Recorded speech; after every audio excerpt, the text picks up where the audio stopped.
ابھی آپ بتا رہے تھے آپ کے کیا یہ نیوز ٹوڈے اردو، جی اس کو 15 لاکھ 20 لاکھ یہ تو لوگ ہم دیکھ نے لیتے ہیں۔ ابھی شروع کیا اس تو بار۔ آپ کے پاس مطلب بہت پیسے ہیں؟ نہیں ہیں، نارمل ہیں، اس کے باوجود آپ 15-20 لاکھ لوگوں تک پہنچا رہے ہیں بات۔ ایک آدمی ہو 2 آدمی ہو، میں آپ کو بتاؤں جب ہم نے اس پاکھنڈی کے خلاف اعلان کیا تھا، وہ ایک مسجد میں چند نوجوان تھے، 40-50 لوگ ہوں گے، کوئی بڑی کانفرنس میں ہم نے بیان نہیں کیا تھا۔ ویڈیو دیکھی تھی ہاں، تو اب وہ جذبہ تھا، اور اس کے بعد ہم نے دیکھا مہینہ بھر نہیں گزرا ہوگا کہ ہندوستان کے ہر علاقے میں نہیں بلکہ امریکہ ہو کہ افریقہ ہو، کہاں آسٹریلیا ہو، کہاں سے پوری دنیا کے چپے چپے سے لوگوں کے میسیجز، سب لوگوں نے اس کو سنا۔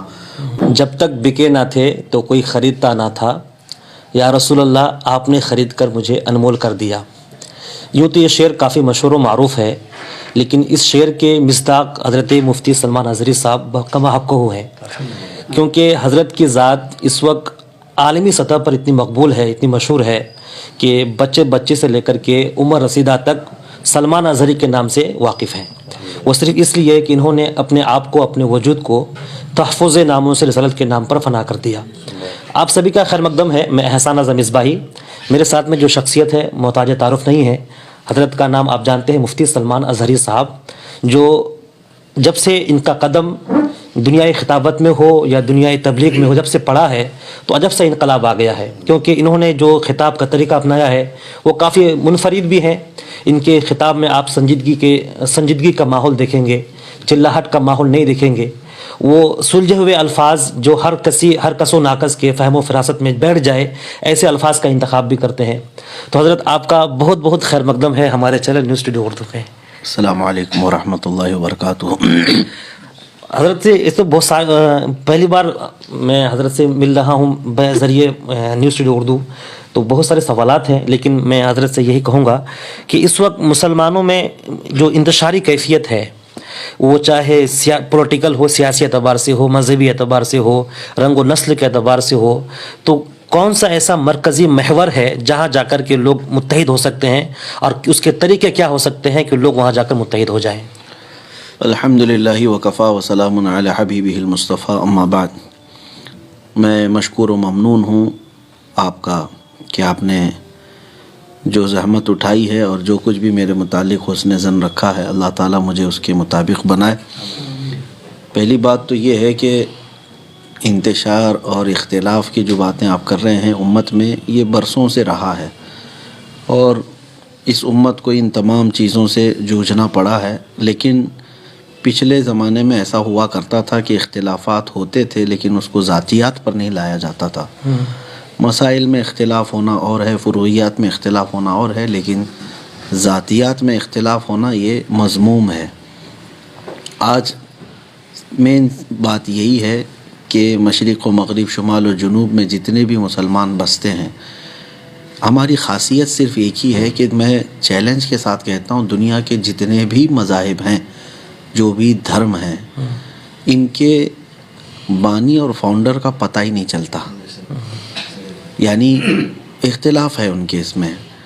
وہ سمجھ میں نہیں آتا ان کو کہ ہمارا دھرم یا ہمارا دین فلاں شخصیت سے جوڑیں کہ فلاں سے جوڑیں، ان کے ہاں الگ الگ معاملات ہیں۔ صرف یہ اسلام کی خصوصیت ہے کہ محمد الرسول اللہ صلی اللہ علیہ وسلم کی ذات پر سب جا کر جمع ہوں گے، اس لیے کہ ہمارے امت میں جتنے بھی فرقے ہوں، حضور پاک کی ذات پر جا کر سب کو جمع ہونا ہی ہے، سوائے قادیانیوں کے کہ وہ تو ختم نبوت کے منکر ہیں۔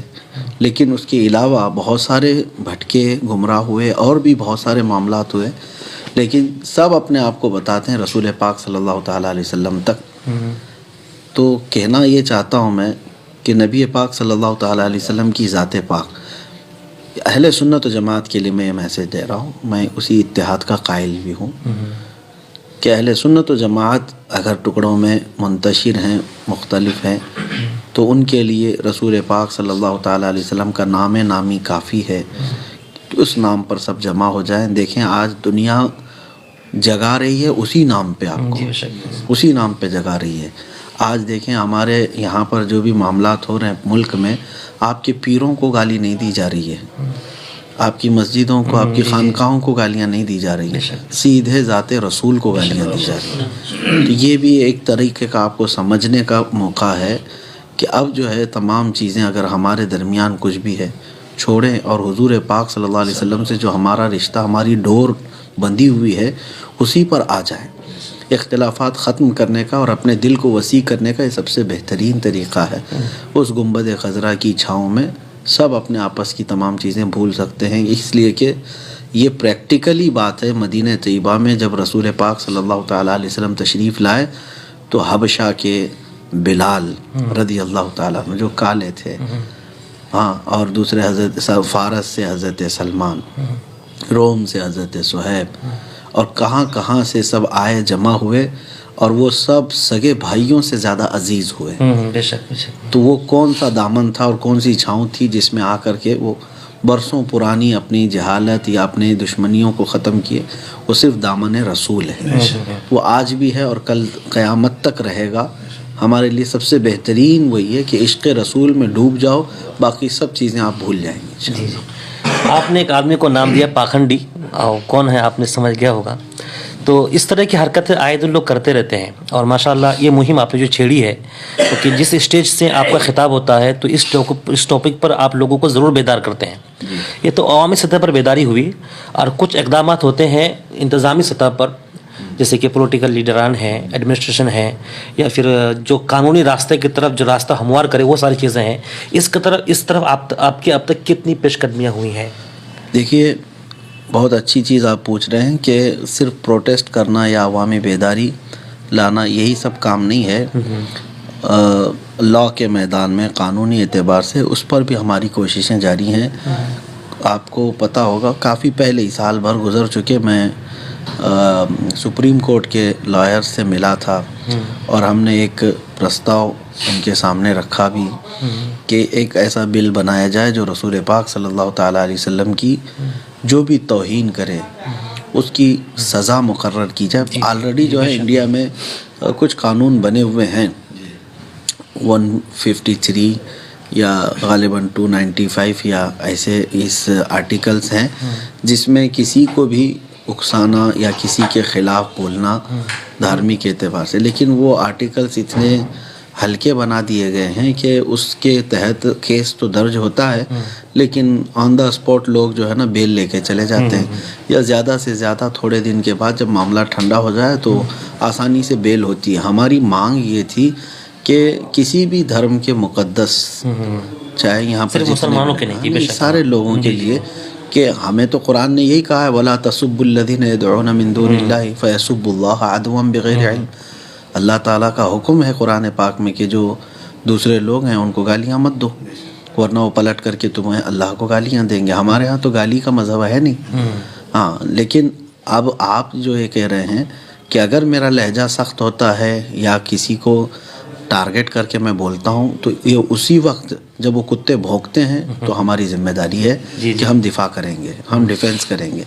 ہم نے تمہارے ماں باپ پہ حملہ تو نہیں کیا اور نہ ہی تمہارے مقدسات پہ کیا، ہاں، وہ فیلڈ چنتے تو وہ ایک الگ فیلڈ تھی، ہم تو ڈیفینس کے لیول پر آج بات کر رہے ہیں۔ رہی بات یہ جو ہے، ہم نے یہی مطالبہ کیا ہے کہ اس قانون میں اتنی سختی ہو کہ سزا ہو، 10 سال کی سزا ہو جو بھی کرے، جو بھی ان مقدسات کے ساتھ چھیڑ چھاڑ کرے۔ تو اس سلسلے میں الحمدللہ پیش قدمی بھی ہوتی رہی، وکلا سے بات بھی ہوتی رہی، اور بھی کئی تنظیمیں اس میدان میں کام کر رہی ہیں، اللہ ان کو کامیابی عطا فرمائے۔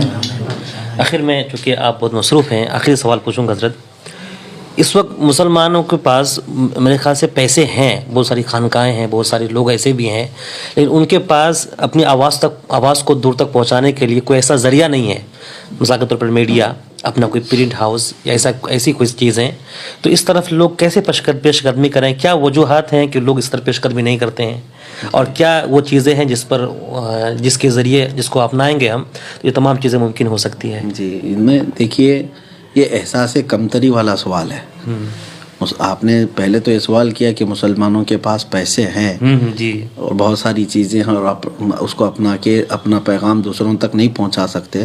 ابھی آپ بتا رہے تھے آپ کے کیا ہے یہ نیوز ٹوڈے اردو, جی اس کو 15 لاکھ 20 لاکھ لوگ ہم دیکھ نے لیتے ہیں. ابھی شروع کیا اس تو آپ کے پاس مطلب بہت پیسے ہیں؟ نہیں ہے, نارمل ہے, اس کے باوجود آپ 15-20 لاکھ لوگوں تک پہنچا رہے ہیں بات. تو دوسرے لوگوں کے پاس بھی یہ آپشن ہے نا. اور رہی بات, آپ کو کبھی یہ سوچنا ہی نہیں ہے کہ ہمارے چاہنے سے کیا ہوگا. ہاں, ایک آدمی ہو 2 آدمی ہو, میں آپ کو بتاؤں جب ہم نے اس پاکھنڈی کے خلاف اعلان کیا تھا, وہ ایک مسجد میں چند نوجوان تھے, 40-50 لوگ ہوں گے, کوئی بڑی کانفرنس میں ہم نے بیان نہیں کیا تھا. ویڈیو دیکھی تھی. ہاں, تو اب وہ جذبہ تھا. اور اس کے بعد ہم نے دیکھا مہینہ بھر نہیں گزرا ہوگا کہ ہندوستان کے ہر علاقے میں نہیں بلکہ امریکہ ہو کہ افریقہ ہو, کہاں آسٹریلیا ہو, کہاں سے پوری دنیا کے چپے چپے سے لوگوں کے میسیجز, سب لوگوں نے اس کو سنا. اس دن مجھے یہ احساس ہوا کہ پکارنا آپ کی ذمہ داری ہے, پہنچانا میرے مولا کی شان ہے. آپ اپنے صدق دل سے, سچے جذبے سے آپ آواز اٹھائیے, پہنچے گی چیز. اور آج ذرائع بہت ہیں, اب پرنٹ میڈیا اور الیکٹرانک میڈیا کی بات کر رہے ہیں آپ, وہ لے کر کے بھی کیا کریں گے آپ؟ آپ کے لیے کشادہ فیلڈ موجود ہے آج, سوشل میڈیا اس سے بڑا پلیٹ فارم رکھتی ہے جو پرنٹ میڈیا. اب تو لوگ پیپر کون پڑھتا ہے؟ شاید پرانے لوگ پڑھتے ہوں گے, اب اخبار پڑھنا بھی بند ہو گیا. اور news channel, T V media جو ہے وہ کون دیکھتے ہیں؟ وہ بھی زیادہ کم ہو گیا.